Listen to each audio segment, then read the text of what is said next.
this, as I mentioned, was taken directly out of the newspaper, and it's pretty hard to read a journal or a newspaper or even to read something online without seeing this idea of percent or increases or decreases. If you read anything about populations or climate change or salary changes, you'll see this this constant percent increase.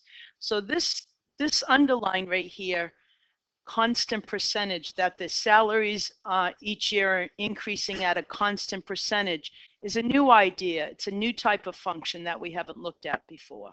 So sometimes people get this constant percentage idea confused with linear, but think about linear. As each year changes, your salary would go up by exactly the same constant, not constant percentage, but constant. So like say you had $500 added each year or $1,000. Okay, it's the same constant rate of change. It's not a percentage, a constant percentage. So this is a different idea than what we've looked at previously. So the first question here is the yearly salary, are the yearly salary increases the same, or meaning constant from year to year? What do you say?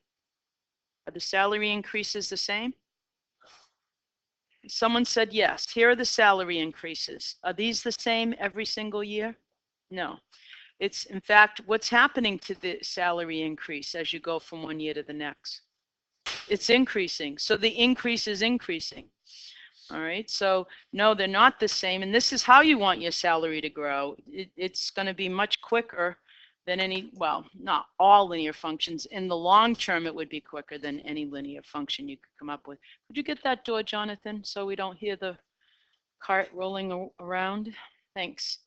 So what would we expect the graph of this function to look like, say, over a 10-year period? Would it be a line?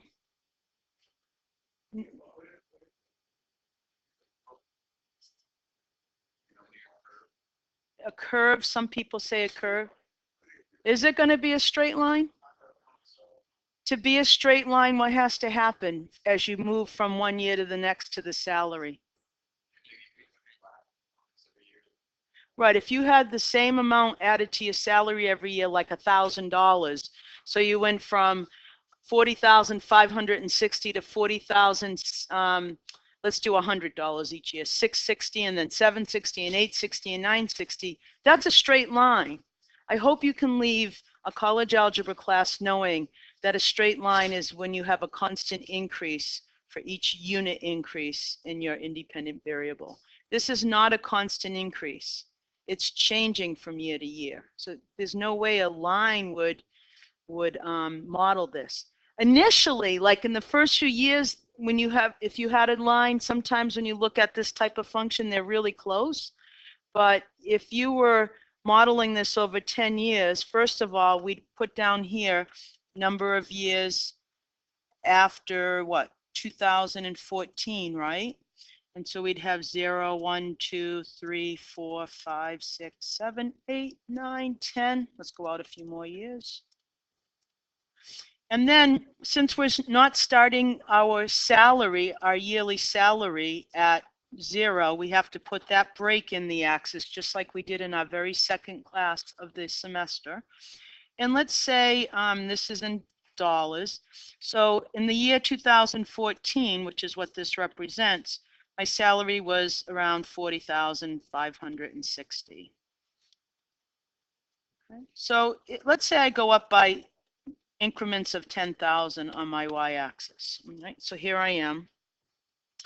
And let's take a look at this picture. I've put a quick one on GeoGebra for you.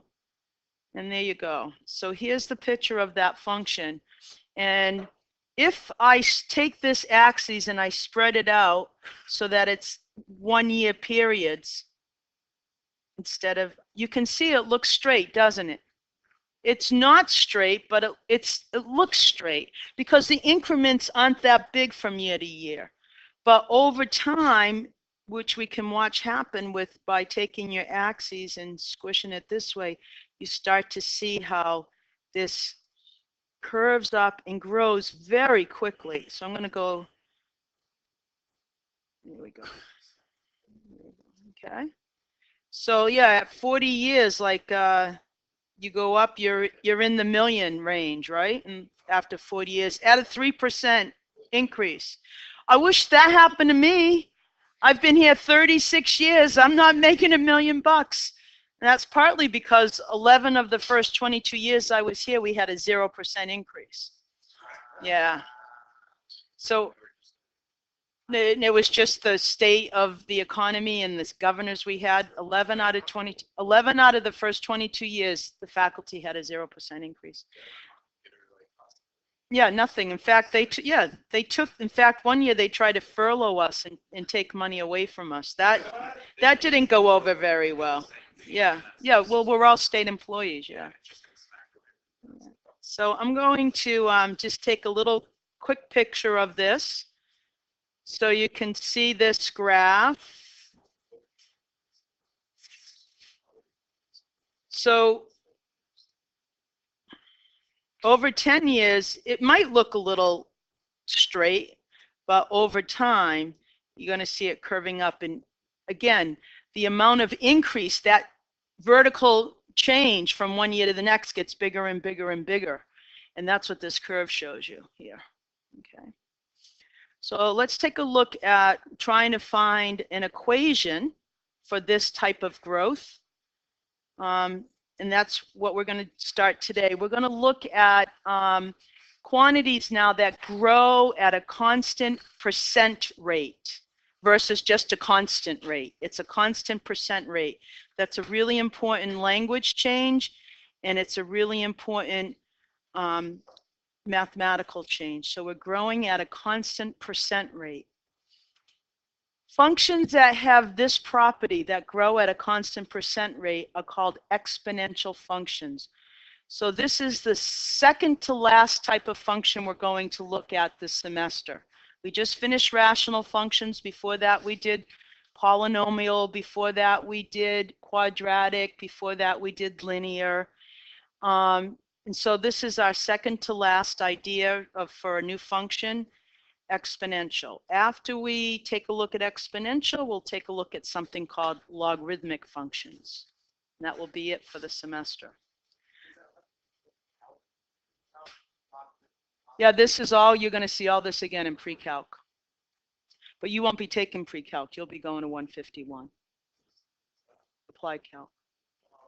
Yeah. Okay, so let's see if we can develop a general formula for this median salary for these workers that we just looked at in our preview exercise. So we want a formula, let's call it salary, S for salary, in terms of T. T is our independent variable, time. And time, remember, is being measured as the number of years since 2014. So what we want to come up with is a function, S of T, that will give us the salary no matter how many years out we go if things continue to grow at 3%.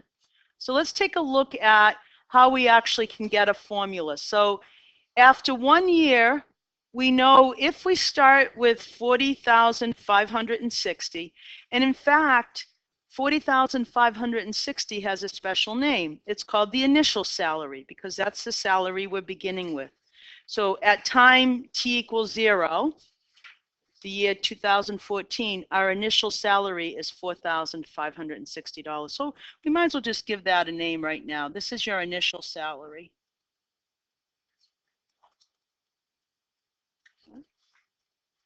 Okay. And what do we do with that initial salary? Instead of adding a constant number to it like we do with straight lines, which is the slope, like adding 1,000 a year or 1,500 a year or 750 a year, we're going to add a constant percentage of that salary to itself. So the salary itself represents 100%. Now we're going to add a little teeny piece more called 3% of that salary. And that's written right here, 3% of the 40,560. And if you recall, that amount was, let me get this calculator out of here. Come on, it's hiding. Come on, come out of there. Well, I guess I have to close it, and then I'll get it up. Okay. So what was that? How much money was that in that first year? I forgot. No, just the salary increase. No, the actual salary. Oh, I had it all written here on the calculator.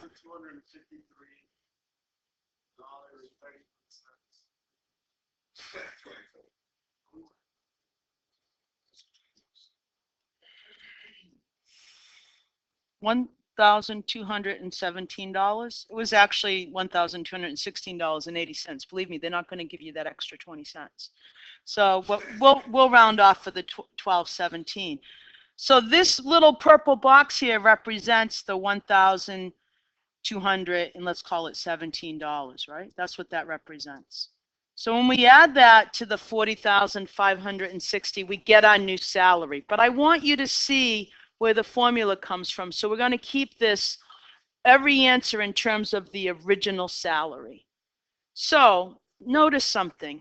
If you had this problem, this addition problem, and I asked you to factor this, to turn it into a multiplication problem, you'd say, well, I look for my greatest common factor in each term. Remember, the little purple boxes are called terms. And you notice that in this term, you have 40,560. And in this term, you have 40,560. That's your common factor. So if you pull that out front, and you say, what would I multiply 40,560 to get itself? It would be the number 1. So that's why we have a 1 in this first slot. And then what would I multiply 40,560 by to get 0.03 times 40,560? Well, 0.03.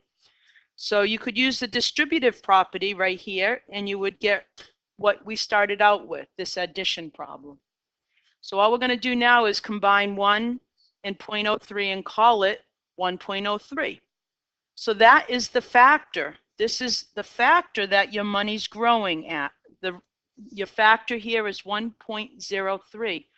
It's all of my $40,560, and it's 3% more of it. So I'm just going to say that I have, when I end up at the end of year 2015 with this amount of money right here, 41,777, that answer, I'm not going to use it, but I'll put it here so you can see where it comes from. 707. This amount, that salary, is 103% of the original salary. 100% of it, and then 3% more of it. So this represents, this decimal 1.03, you know, represents the percentage 103%. It grew by 3%. So I took the whole thing, 100%, and I added a little bit more to it. So now this is a little funky for your eyes to see, but now we're going to take all of this salary, and instead of calling it 41,777, I'm keeping it just like it looks right there. That's your 41,777. What did you do to that to get the increase the next year? You took it and you multiplied it by the 3% and added that on. So now your greatest common factor is all this stuff in the pinkish purple here. It's the 40,560 times 1.03. There's your common factor right there. We pull it out front. And to get this, you have to multiply it by 1. And to get this, you got to throw in another 1.03. So now notice this is the salary at the end of 2016. And if you did that multiplication out, you would get this number right here, 1253 added on, and you would get the 43,030. Okay, so you just keep going. You keep repeating this process over and over and over again. It doesn't change from one year to the next. So if we summarize what we've gotten so far after 2 years, because this is getting kind of cumbersome to write and it takes a long time. The new salary after 2 years is our initial salary right here, the 40,560, times this growth factor, the 1.03, raised to 2, the power of 2. So our base, let's see if we remember our important language from exponents. This is our base, right? This is our exponent.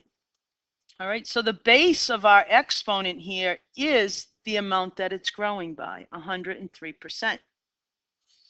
Well, it's growing at 3%, the rate of 3%, but the salary, the growth factor is 103%.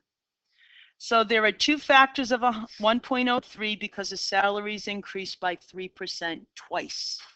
So what would be your guess if we were going to try to create a formula now to get the salary after 3 years? Anybody want to take a guess what it would look like, Jasper? The exponent's just going to be 3. The base salary stays exactly the same, the initial salary. My rate hasn't changed. All that's happened is the number of years that I'm looking at it. So let's see if that comes close to what we have in our table. I'm just going to throw it in my calculator really quick. Let's take a look at this. So let's clear this out. We have 40,560 times, parentheses, 1.03, the whole thing cubed. Let's see what we get. 44321. Does that look like what you have in your salary? In your table after the year, what, 2017? Yep. All right. So looks like we're on the right track. What would it look like after 5 years?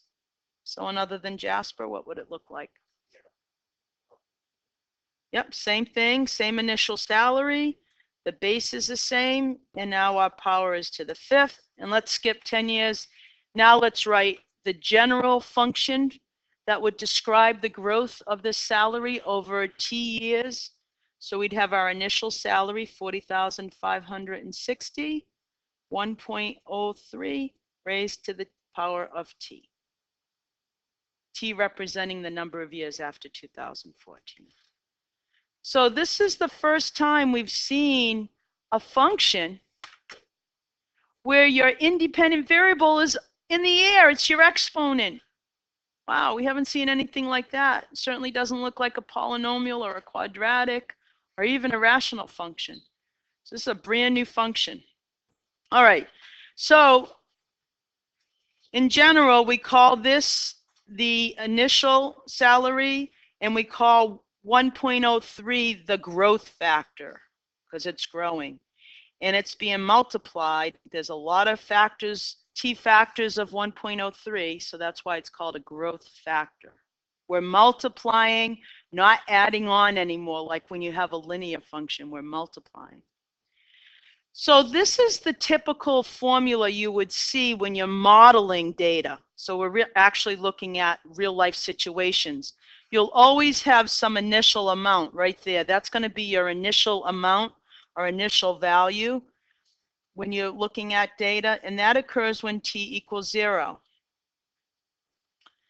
B is your base, and t is your variable. In this particular case that we just looked at, t was time, was our independent variable. So I want to go up here and show you something working with this particular equation we just had a minute ago. We say that the number out front multiplying this growth factor raised to this power is the initial salary. You can always find your initial value by setting t equal to 0. So in other words, if I wanted to find the initial salary and I didn't really understand from looking at this formula what it was, then all you would have to do is put 0 in for t. And remember that any number raised to the 0 power except for 0 is equal to 1. So at time t equals 0, your salary is 40,560. Jasper? So like if, for example, like you're given the initial salary and you're given your salary, the rate is the base year, the second year. Yeah. Yeah. The base, say that again, the base year mine. I would just reverse that subtraction. Yeah, or else it'd be negative. Right, right. Yep. Yep, that's your percent increase. Okay, so notice here we're calling B the growth factor, but sometimes B represents a depreciation. Like we all know that if we get a new car, the minute we drive it off the lot, the value drops down and it depreciates over time, which is great for our excise tax, but Not great if, you know, we need to sell it anytime soon. So sometimes B is called the decay factor as well. It depends on the type of problem you're looking at, the context of it. So I just wanted to throw that in there. So this very first sentence, the growth factor, B, remember B is the base, is found by taking the number 1 and adding your rate to it, your percentage increase. So what did we just have a minute ago? We had 1 plus 0.03. That was our growth rate, 1.03. The decay factor can be found, and it's still B, the decay factor, by taking B and saying 1 minus R, where R is the decimal representation of the percent that it's decreasing. So if I said that cars decrease at a rate of, say, 4% each year, then we would have 0.96 as your decay factor in the little parentheses. Okay, so when you have exponential growth, your rate is always greater than 0, and B is always greater than 1. Your base is always greater than 1. That's how you know you're looking at exponential growth. When you have exponential decay, your value of R will be negative. Your rate is negative, and therefore your base of your exponent is always a decimal between 0 and 1. Your base can never be a negative number, the base itself. You wouldn't have an exponential function then. The base is always going to be greater than 0. So, okay, so how does this function here, a times b to the t, differ than this function right here, b to the t? This is like your parent function right here. This is like your simplest exponential function. This is what you would see if you looked in a book for a form of an exponential function or online. You're not modeling data here. Notice the number in front of b to the t is 1. So that's just like your simplest function, just like x squared is your simplest quadratic. Notice any kind of function that models data has a number out here. So you could think of that as a vertical stretch or a shrink, depending on the value of a. It's like a transformation of your parent function. So it's like g of x, a is really whatever number As your initial value. Right. Okay, so if you were dealing with, say, money, right? Yeah. Then that A would maybe be called P sub 0, meaning your principal amount, whatever amount of money you're investing. They change the letter based on the context. Sometimes instead of an A, they'll call it Q sub 0 for the initial quantity. Sometimes P sub 0 for the initial amount of money, the principal invested. Sometimes you'll even see A sub 0 or M sub 0 for the mass when you're looking at radioactive decay. All right, so here's just your regular old sort of plain old parent function for an exponential. B to the t, b is always positive, and b can never equal 1. It would be very boring if it was 1, because it would just be a horizontal line through 1. So here are some examples of exponential functions. So let's see if we can just get used to the new language. So here we have f of t equals 2 to the t. So is this a growth function or a decay function? Growth, because our value for b is greater than 1. Yeah, so this is growth. Let's look at p to the t. 100 times 1.012 raised to the t. Is that growth or decay? Why did you say decay, Di?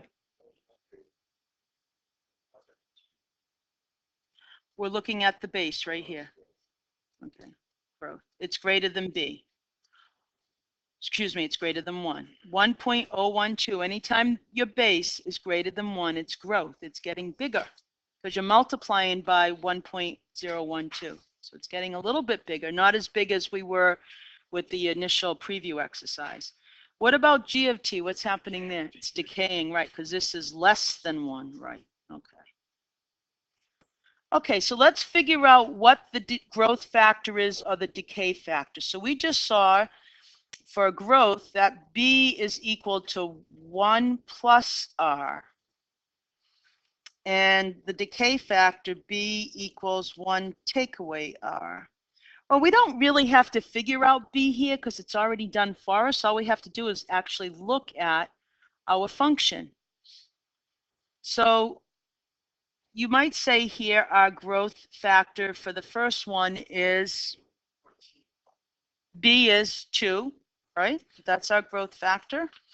What is it in P of T? Not 100. 1.012. We're just looking at the base, okay?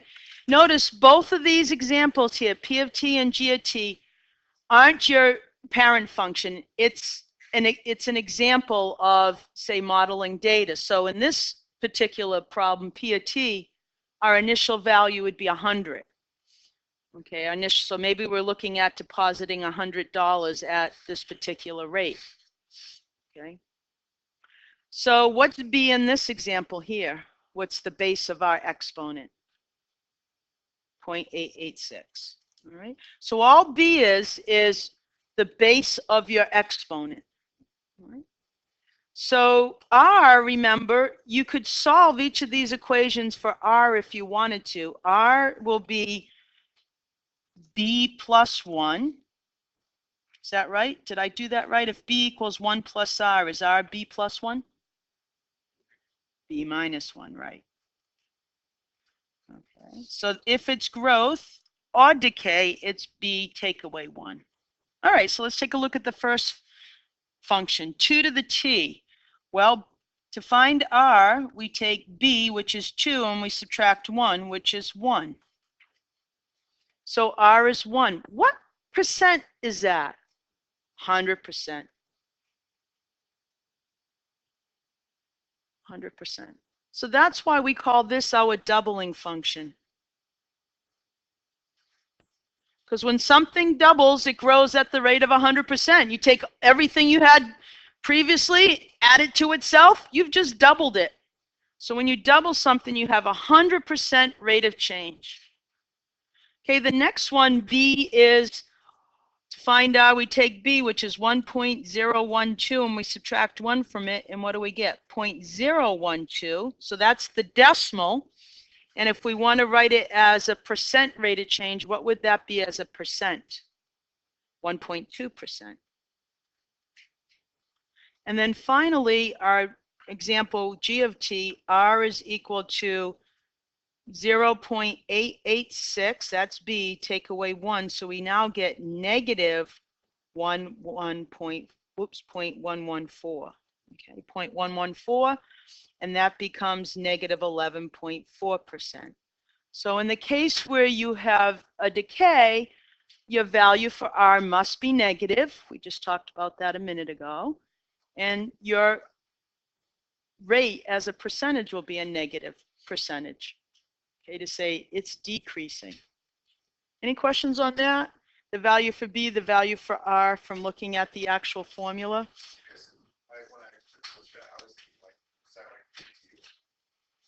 Now we're going to take a look at sort of the parent functions, and they come in 2 flavors. We could have a growth function, and we could have a decay function.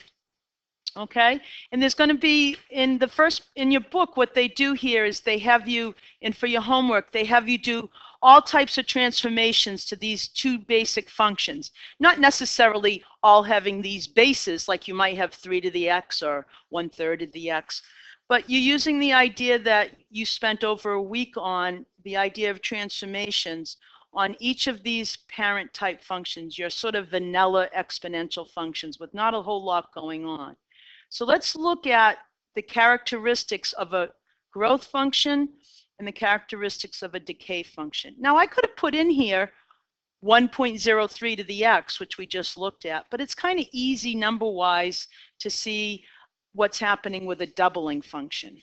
Okay, so if we look at this function, we notice that our base is greater than 1, our base is 2, and again, B is called a growth factor. In this one, our base is 1/2, so it's called a decay factor. So if I asked you what the domain of this function is right here, or either one of them, what would the domain be for either of these functions, all real numbers. There's nothing that we can't put in for x. There's no real number that would gunk up our machine here. Yep, to infinity. Yep, all real numbers. Yep, we can sort of do each one together as we look at it. This function, is that the case in most cases? All exponential functions of this form, all real numbers. Yep, yep. Okay, now let's look at the range. What can you tell me about the range, the output of in either of these functions? Matt? It doesn't cross the x-axis. Okay, so what kind of number will that be? Positive. Your output is always positive, always. So the way we write that, so it's always positive. And the way we write that as an interval is we put parentheses 0, because we can't include 0. There's no way you can take 2 to the x and get a 0 for an answer. So that's why we have the parenthesis there. And we have infinity. That's a way of saying all positive numbers. All positive numbers in the whole wide world. No, because it's not possible for 2 to the x to actually equal 0. There's no way for 2 to the x to equal 0. Is 1, yep. So we can get really close to 0, but we're never going to get there. All right. So there's no way for it to equal 0. That's why we have the parenthesis. Are these functions one-to-one? Remember, before we answer, let's think for a minute, okay? One-to-one says that for different inputs, we always get different outputs. Versus a parabola, right? We could put in different inputs like 2 and -2, and we come to the same output. So there's a visual test we do for one-to-one functions, and that's the horizontal line test. So if you took any horizontal line and you placed it anywhere across either of these functions, does it cross your graph in one and only one spot? Yes. So these functions are one-to-one. Yes, by the horizontal line test. Yes, by the horizontal line test. Now you say, why is Linda asking us that? Well, because if something's one-to-one, we know it has an inverse function. An inverse, that's a function. And we're going to be spending a week or so looking at, well, maybe 2 classes looking at the inverse of these exponential functions. Y-intercept, what's the y-intercept? Coordinates, doesn't matter. Coordinates of the y-intercept. Coordinates of the y-intercept. 0, 1. Thank you.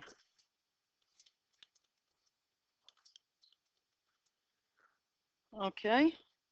For an x-intercept, we'd have to be able to land on 0. Can we land on 0? Nope. No landing. We're flying forever. None.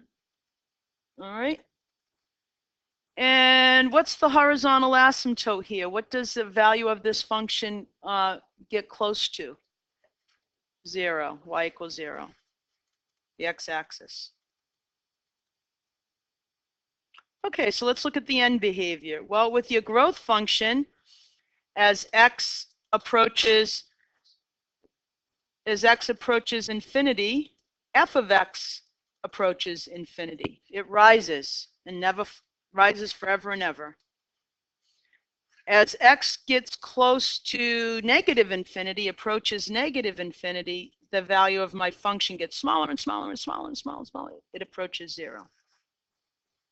We can tell that from looking at this graph right here. As x gets smaller and smaller, goes towards negative infinity, the output gets closer and closer to the x-axis. Now with our decay function, it's exactly the opposite. As x approaches infinity, f of x approaches negative infinity. Is that true? Wouldn't it be 0? Yes, it would be. If you look at this function up here, as x gets bigger and bigger, the value of the function is decreasing. It's closer to 0. And as x goes to infinity, negative infinity, f of x goes to infinity. It's rising. All right, so let's think about this for just 1 minute. I want to look back at these initial functions, and I want to take out these lines now. So I guess I can't, but I'll just keep them there.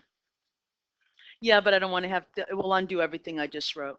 So let's suppose I gave you this graph and I didn't give you the equation. Are there some key points? Are there some key points on the graph that, number one, will tell you it's just a plain old exponential function? In other words, there's nothing out here, no initial value other than 1. And what point tells me that? And two, how do I figure out what the base is? Well, look at your graph. When x is 1, I get 2. That's my base. When x is 1, I'm going to get my base.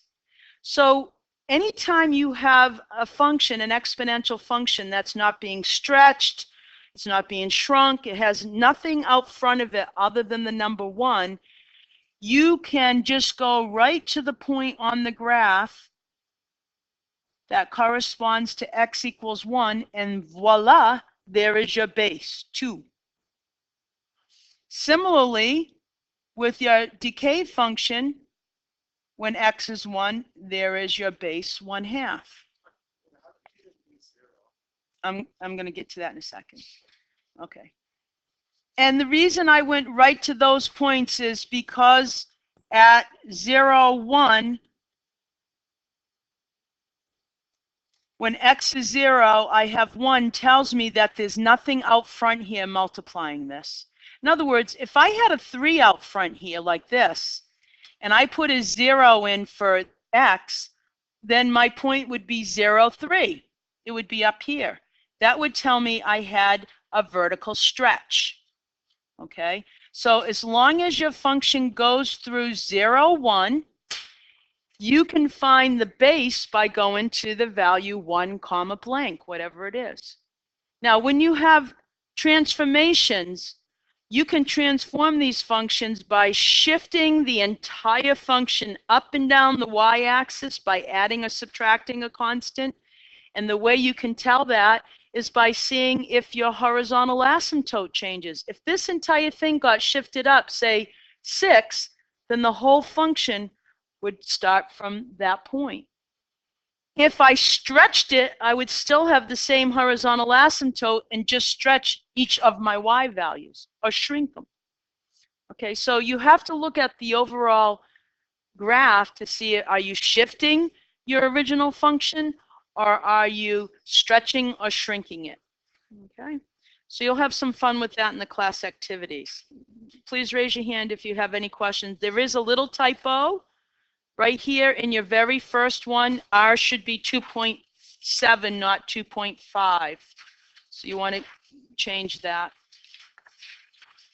Your very first answer, 1A, 2.7, so you're not confused.